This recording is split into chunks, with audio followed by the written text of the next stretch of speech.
Hola, seguimos con nuestro curso avanzado de Go, donde estábamos en el primer módulo de base de datos.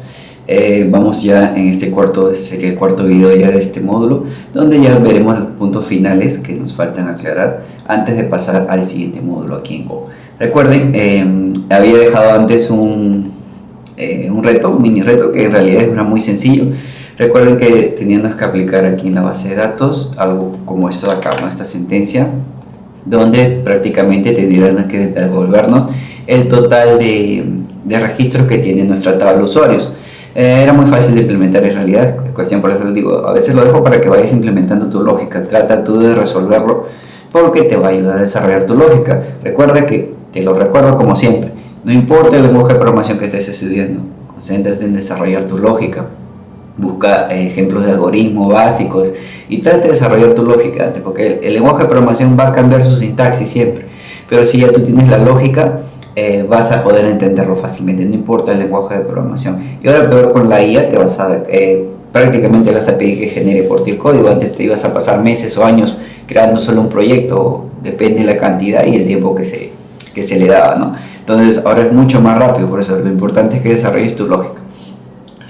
Muy bien, vamos a resolver ese reto. En realidad lo tengo resuelto acá, para eso voy a pasar por alto esto de acá, porque no lo vamos a necesitar.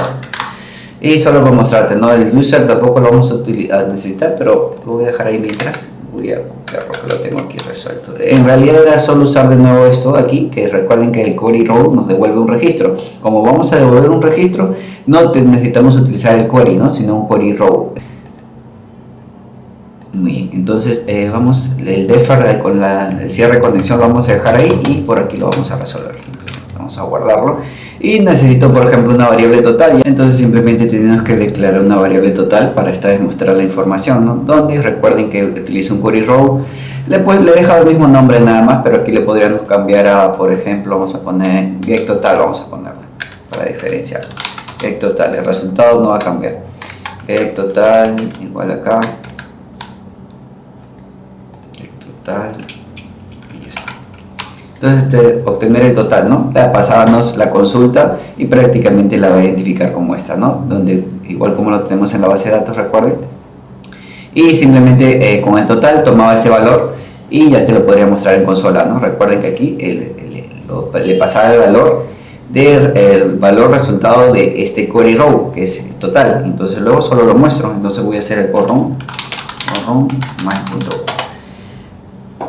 Y como ven, ahí tengo mi total de user 2. ¿Por qué? Porque es exactamente el total de usuarios que tengo en la base de datos. Si ejecuto el select de nuevo, tenemos el total de usuarios. ¿Ok? Entonces así se resolvía. Es muy simple de resolver en realidad. Ahora vamos a pasar en realidad el tema de este curso o de esta clase, donde vamos a ver relaciones entre tablas. Para eso tenemos que de nuevo ir a nuestra base de datos, nuestro SQL, un momento aquí, para mostrarte ese tipo de relaciones. Ok, recuerda, no es un curso de base de datos, pero hay conceptos básicos que simplemente te voy a enseñar. Recuerden que hasta ahí nosotros tenemos una base de datos, un usuario, tenemos un usuario que tiene un ID, un nombre y un email. Vamos a crear otra tabla llamada post. Recuerda que los scripts te los voy a dejar también en ese archivo llamado SQL que está aquí. En este script data SQL, ahí te estoy dejando todos los SQL que necesitas para el curso. Ok, entonces voy a ejecutar esta nueva consulta donde voy a definir una nueva tabla. Te la voy a explicar. Igual como en el anterior, créate tabla post. Vamos a crear una tabla llamada post, donde el ID de usuario va a ser serial primary key. Serial, recuerden que es un valor numérico positivo, entero positivo y autoincrementable. Ya por eso le ponemos serial. Quiere decir que si incluso nosotros no mandamos el ID, se va a ir generando de acuerdo al orden que iba. ¿Ok? Title varchar de 100, que esto representa como un string. Recuerden que les expliqué. Aquí es donde empezamos, ¿no? Le voy a poner, miren, del post, en realidad los datos del post, tengo un ID que lo identifica, un título del post. Por ejemplo, podría haber tenido contenido también, pero vamos a dejarlo así como título, como está acá. Un user ID. Esto es importante. User ID del tipo integer. ¿Por qué? Necesito este campo para poder establecer una relación con la tabla de usuarios. ¿Por qué? Mira, la tabla de usuarios Si se dan cuenta, tiene un ID usuario del tipo integer, igual. Entonces y aquí le pongo user ID. ¿Por qué? Porque quiero hacer una relación de uno a muchos. ¿Qué es una relación de uno a muchos? Esto es cardinalidad en base de datos.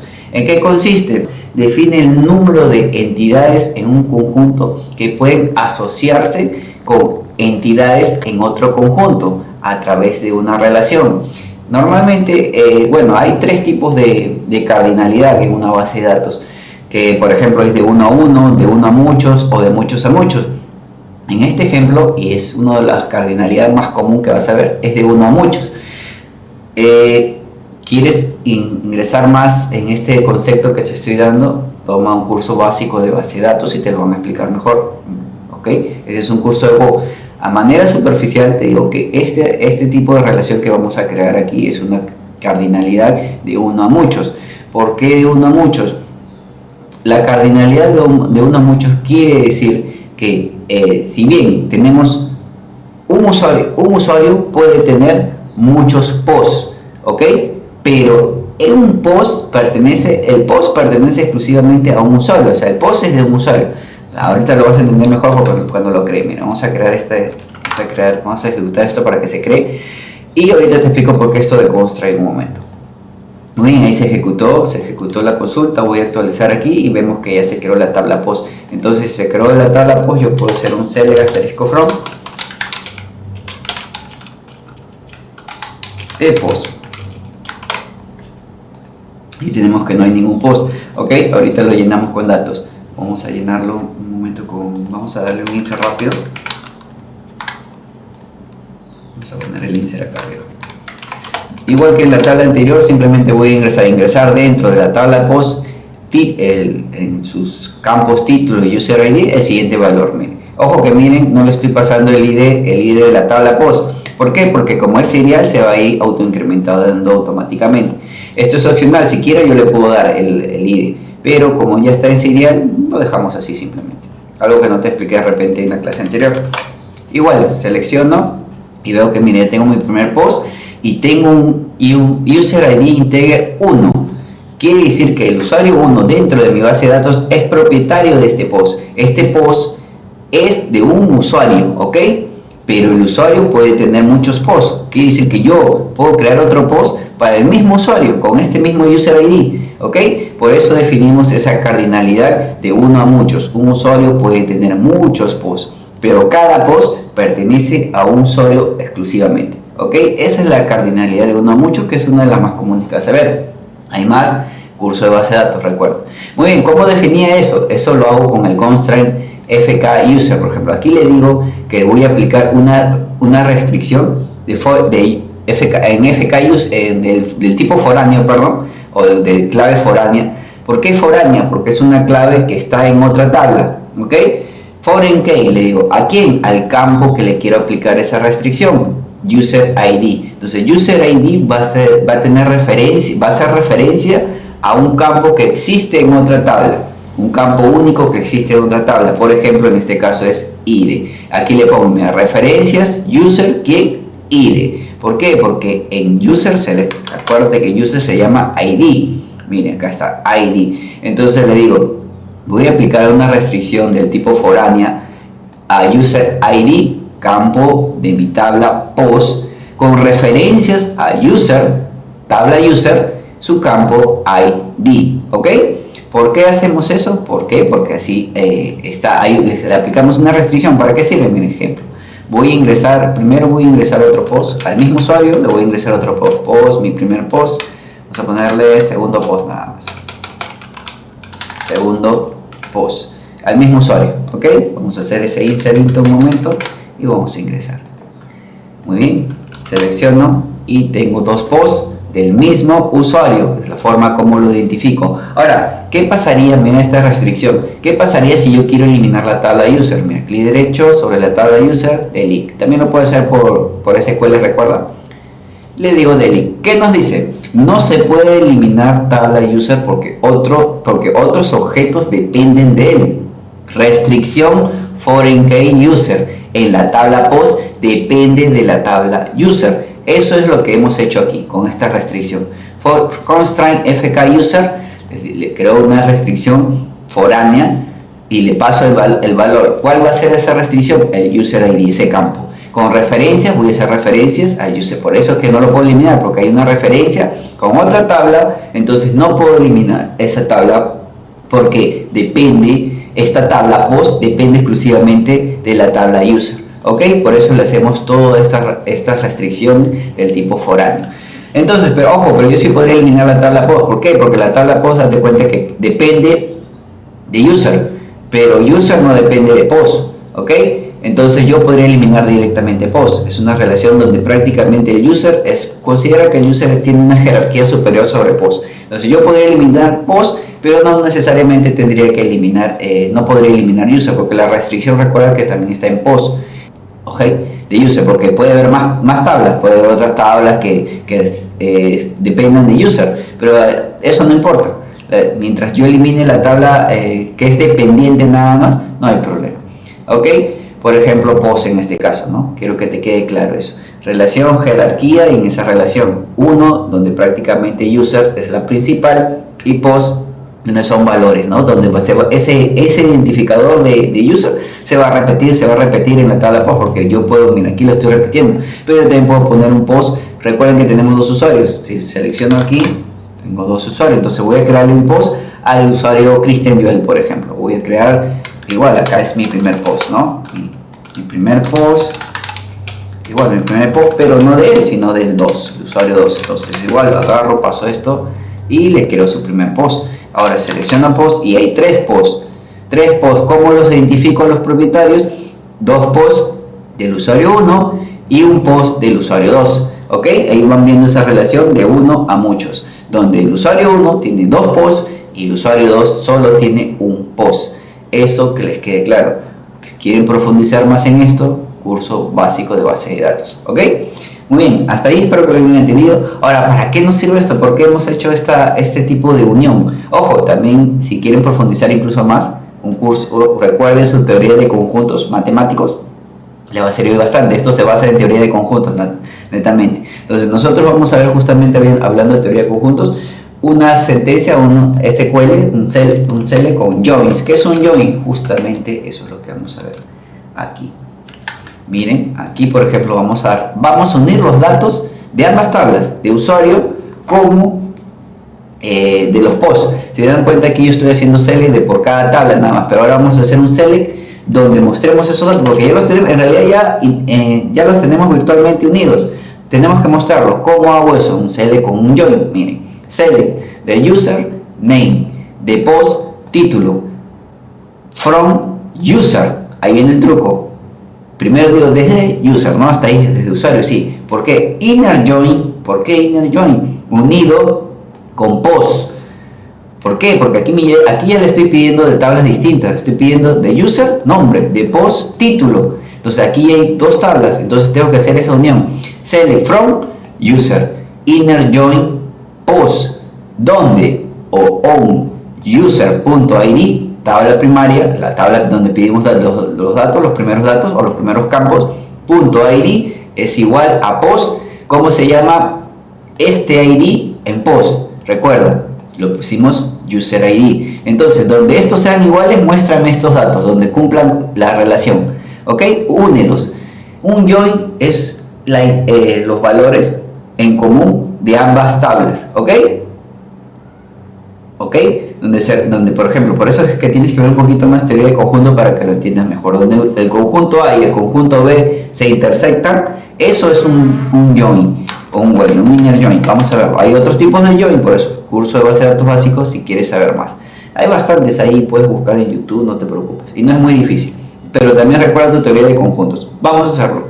Ejecutamos y miren lo que tenemos. Tenemos el nombre y el título, nombre y título, pero vienen de tablas distintas, recuerda. Del usuario quiero el nombre y del post quiero los títulos. Así yo tengo ya, miren, la combinación que te dije. Geeks tiene mi primer post, Geeks tiene mi segundo post, Cristian Joel tiene mi primer post. Unimos las dos tablas gracias a un join. Recuerden, entonces, lo unimos a través de sus ID. Recuerden, teoría de conjuntos, practíquenlo. ¿Ok? Hemos hecho un join. Ahora tenemos que aplicar esto. Bien, entonces ahora vamos a aplicarla aquí, ¿no? Lo que nos interesa es aplicarla desde Go. Para eso vamos a utilizar de nuevo un query. Recuerden que vamos a devolver filas, no vamos a devolver solo una fila. Entonces vamos a hacer el query, pero para eso voy a tener que cambiar todo esto. Pasar por alto todo esto. Hasta el struct esta vez, porque necesito otro tipo de struct para eso. Recuerden que ya no vamos a devolver un usuario, sino vamos a devolver un usuario y post. Entonces del post voy a devolver, recuerden, username y un post título. Entonces igual, lo mismo, solo que aquí le aplico, mira, vamos a poner tal z, lo mismo, ¿no? Le aplico el mismo SQL, cl username post from unido con user y user ID, ¿ok? Valido de nuevo, hago un query, le paso como lo he llamado, recuerden que esto solo fue la preparación de la consulta, get user post para ahorrar recursos, recuerden, ¿no? Entonces luego un next y declaro, ¿no? Mi user post y veo todos los datos que van a mostrar. ¿Cómo lo ejecuto? Run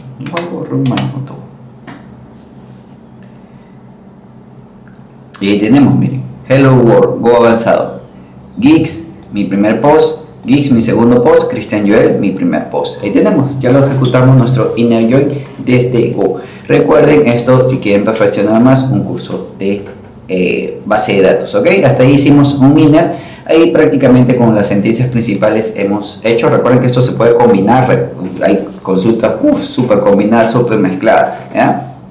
Entonces vamos a ver el último tema de este curso, bueno, de este módulo, donde vamos a ver transacciones, ¿ok? Vamos a hacer que es una transacción rápidamente. Por ejemplo, una transacción permite ejecutar varias operaciones como una sola unidad. Si una tabla, si una falla, todo se revierte, se hace un rollback, se le llama eso, ¿ok? Un ejemplo básico y común que te van a dar, por ejemplo, es una transacción bancaria, donde, por ejemplo, al momento de modificar un balance o un estado de cuenta, al hacer una operación, se tiene que llevar toda una serie de procesos, ¿no? Por ejemplo, actualizar, reducir ese estado, cambiar ese balance y dar una respuesta. Pero ¿qué pasa si falla en algún momento de la operación? Entonces, si hay un fallo en alguna de las operaciones, tiene que hacerse un rollback y cuenta que no pasó nada, ¿no? Mientras no se concrete todos los pasos de la operación, no se puede considerar terminada esa operación. Lo vamos a ver con un ejemplo, no se preocupen. Vamos a ver.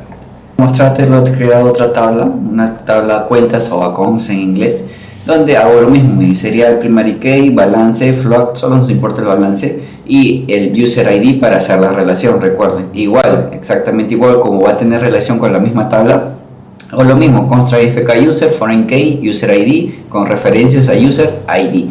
Ya lo ejecuté, simplemente voy a hacer un refresh aquí, y tengo nuestra tabla accounts para nuestros ejemplos, ¿ok? Igual todos los scripts los voy a dejar acá, no te preocupes, te voy a copiar para que lo tengas aquí. Este no lo tenía, ya está, para que tengas todos los scripts. Entonces, basado en eso, vamos a hacer una transacción, ok. Te voy a mostrar aquí cómo sería. Nos vamos a quedar igual con la conexión, pero vamos ahora a aplicar una transacción. Muy bien, voy a ponerlo aquí en transacciones, pasé por alto el código anterior y es lo mismo, usando la misma conexión vamos a guardarlo en tx como la transacción. Igual, siempre hay que validar, recuerden, hay que validar el error. Entonces, igual, de conexión que está arriba, utilizo la misma variable, recuerden, ya que tengo establecida la conexión, utilizo como inicio una transacción con begin, ¿no? O empezar. Empezamos una transacción, le pasamos en este caso el mismo contexto, valido si no hay algún tipo de error. De no haberlo, sigo con lo siguiente. Hasta ahí iniciamos una transacción. Recuerden que si algo falla en este proceso, por ejemplo, donde vamos a actualizar nuestro estado de cuenta, todo se debe revertir. Entonces debemos darle de forma, como hacemos, por ejemplo, cuando se cierra la conexión que tenemos acá abajo. Recuerden que ese sí no me lo he pasado por alto. De forma diferida hacemos un close, ¿no? Pero aquí voy a hacer de forma diferida un rollback. Un rollback también se va a ejecutar, recuerden, de forma diferida, que sí que después de ejecución de la función. Entonces, si falla de alguna manera esta transacción, se va a ejecutar un rollback y prácticamente va a revertir cualquier cambio, ¿ok? Eso es parte de una transacción. Ahora, hay que ejecutar la transacción. ¿Qué es lo que queremos hacer en sí en esta transacción? En este caso es una operación de actualizado, un update, ¿no? ¿Qué voy a actualizar? Vamos a guardar aquí. Aquí, por ejemplo, no me interesa la respuesta porque voy a hacer una operación con Excel. Recuerden que antes lo hacía directo. Y acá, por ejemplo, miren, el error Excel directamente, ¿no? La condición como un Excel quiere decir que se va a ejecutar, pero no vamos a devolver datos. Recuerden, entonces igual, aquí también voy a ejecutar un Excel, sino que antes utilizaba la conexión. Ahorita, en vez de utilizar la conexión, utilizo la transacción, recuerden. Transacción iniciada aquí arriba. Entonces, la transacción, hago un rollback por si acaso, si falla algo, y ejecuto lo que yo quiero hacer. En este caso quiero actualizar, también valido esto, quiero actualizar mi tabla de cuentas con un nuevo balance, ¿no? Tenemos que ver que todo esté igual como le pusimos, ¿no? Balance está igual los campos. ¿Qué le voy a ingresar? En este caso le está restando, pero con nuestro balance está prácticamente vacío. Vamos a agregar. Ahora, algo que no he hecho todavía es que ahorita vamos a ingresar balances, porque aquí lo estoy actualizando, pero no hay balances. Donde el usuario sea 1. Ok, vamos a sumarle más bien nosotros, balance más 100 vamos a poner. Ok, y esa es nuestra operación. Ahora tenemos que, igual, recuerden la ejecución, de nuevo validamos si hay algún tipo de error. Si no hay ningún tipo de error, continúa, ¿no? Muy bien, aquí miren. Entonces si le vamos a hacer, a uno le vamos a restar, acuérdense que entonces este vamos a restar y el otro vamos a sumarle. Ojo que son diferentes a diferentes usuarios. Uno es para el usuario 1 y el otro le sumamos al usuario 2. Hay que ingresar balances para ambos usuarios para que la operación sea correcta, ¿ok? Y finalmente, la transacción se empieza, en caso de ocurrir, se puede ocurrir un rollback, pero la transacción, una vez toda sea exitosa, se llama un commit. Commit prácticamente quiere decir que la transacción fue exitosa o se terminó la transacción correctamente. Igual, ¿cómo hago el commit? Igual como hice el rollback, ¿quién tiene la transacción? TX commit, y le paso el contexto nada más. Ok, entonces ahí tenemos las tres operaciones importantes de la transacción. Iniciamos,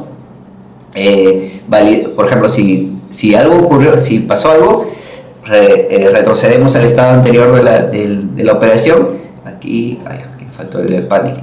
Y si no, todo va bien, hacemos el commit, o sea, terminamos de ejecutar toda esa transacción. Ok, entonces vamos a probar esto, pero antes de probarlo recuerden que tenemos que tener registros aquí, ¿no? Recuerden que aquí estamos actualizando balances, hay que agregar balances por cada usuario. Entonces, ¿dónde está? Tenemos aquí, creé la tabla, pero no he hecho select asterisco from accounts, está vacío, ¿no? O sea, siempre hay que tener nuestro select asterisco from con mayúscula y le damos la tabla, ¿no? Accounts. Ahora tenemos que hacer un insert, recuerden, insert mayúscula, inserito, ¿qué tabla? Accounts. Le pasamos los campos que vamos a insertar, balance y user ID. Porque recuerden que el ID le pusimos serial primary key, o sea, se va a autogenerar. Le ponemos values y le pasamos los valores. Tenemos que agregar para ambos, ¿no? El primer user vamos a ponerle balance de... vamos a ponerle... primero le resta, vamos a ponerle 1500.12, vamos a poner. Recuerden que es un valor flotante. Aquí está aquí, si no te lo expliqué, este es como un valor flotante, como hemos hecho float en Go. Entonces igual float de 24 precisión, ok. Entonces vamos a darle y vamos a aplicarle al usuario 1. Vamos a ejecutar este primero. Tenemos el primero, lo copiamos y ahora lo vamos a poner al usuario 2, pero le vamos a poner otro balance, vamos a ponerle 500 nada más para que recuerden que el usuario 2 va a sumarlo, ¿no? Entonces vamos a ponerle, ya está. Y ahora sí tenemos datos en nuestra tabla de cuentas. Tenemos, miren, un balance de 1500.12 para el user 1 y de 500 para el user 2, pero aquí por base de datos en una transacción, recuerden, eso es un tipo de operación que necesita ser validada y corroborada, que se termine todo el proceso. Entonces utilizamos una transacción, como por ejemplo para esta operación bancaria donde vamos a actualizar un balance, ¿no? Que es prácticamente una transferencia o un retiro.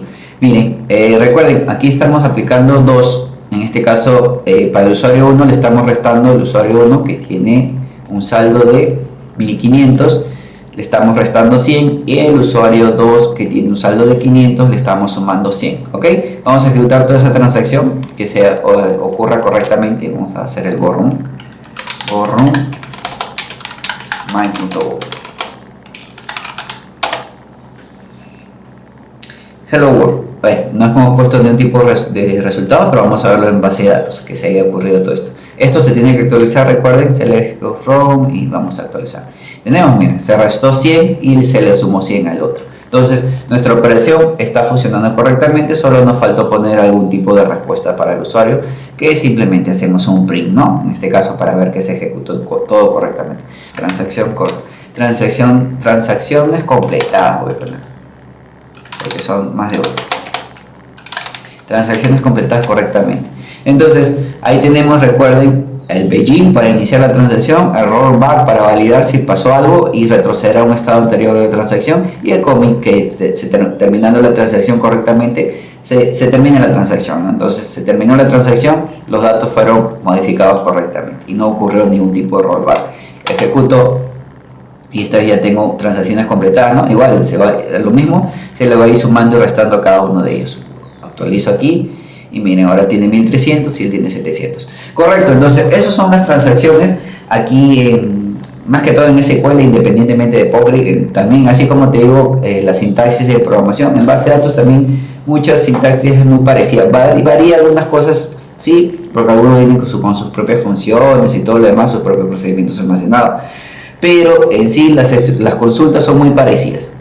Si no son muy iguales, la gran cantidad al menos es muy parecido. Entonces también un curso básico de base de datos, pues MySQL, SQL, Postgre, MariaDB, no sé, SQLite, no importa cuál, pero un curso básico te va a servir. Aquí hemos visto operaciones básicas nada más para que la tengas presente, porque nosotros estamos centrados en el curso de Go.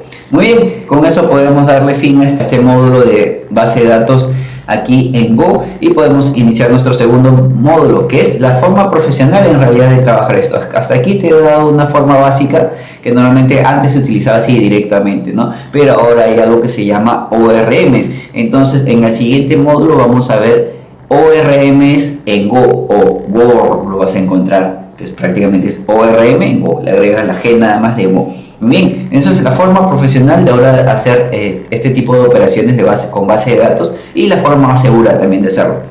¿Ok? Pero es importante, por eso vimos primero esto SQL directo, porque es importante que entiendas lo que hay por debajo del ORM, que al final hay transacciones y operaciones con base de datos a través de consultas SQL. Ok, entonces lo dejamos hasta ahí. Espero que no se haya hecho muy largo este video, y mañana nos vemos con el siguiente módulo.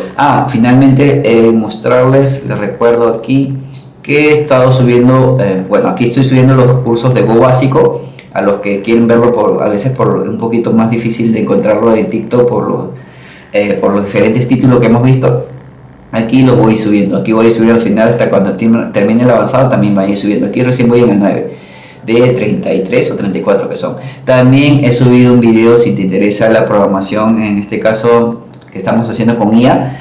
Aquí hicimos con un solo prompt gigante y luego lo fuimos perfeccionando de acuerdo a lo que nos mostró el resultado. Hicimos todas unas selecciones en 53 minutos. Hicimos todo un proceso de elecciones desde la planeación con un prompt, y lo ejecutamos y fuimos modificando de acuerdo a lo que necesitamos. Entonces, si te interesa la programación con IA directo, que es lo que ahora se aplica, entonces para que lo vayas teniendo en cuenta. También utilizamos Copilot y utilizamos Supabase para realizar unas selecciones, como ahorita está de moda aquí en Perú por los temas electorales. Hicimos eso también. Ok, con eso te dejo, nos vemos para mañana en el siguiente tutorial. Gracias.